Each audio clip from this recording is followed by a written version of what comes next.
mag-table tennis. Pero ang astig natin ngayon gabi, lawyer at atleta na naka-wheelchair.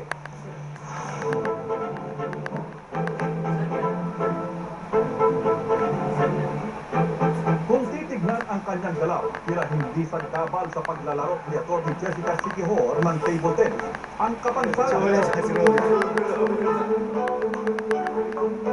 gold medalist siya for women's single wheelchair table tennis division noong isang taon.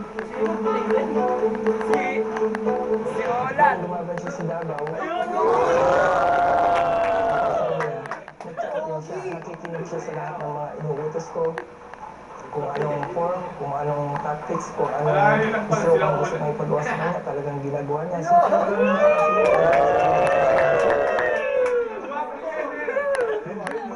Si Olan, anong Ola? Oo nga, napikinig ka pala tagal. Kaya hindi siya makalakad at naka-wheelchair siya mula pagkabata. Ano, kayo na ang pila? Early in life, na-realize ko na kaagad na merong limitations, yung physical limitations. Pero na-realize ko din kaagad na hindi porket meron kang disability, hindi mo na magagawa yung gusto mong magawa.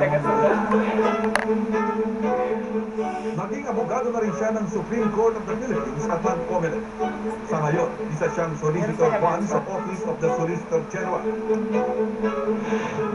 Miyembro rin siya ng Federasyon International de Abogados at naging delegado ng disabled sector sa United Nations Convention noong 2005. Si Atty. Jessica ang tagapagtanggol ng mga may kapansanan.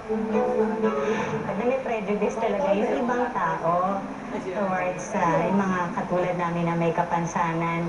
So, naisip ko rin na parang siguro if I would be a lawyer, diba, I can help other people na may disability rin to, in a way, to encourage them. Nagdaan na naman po ang isang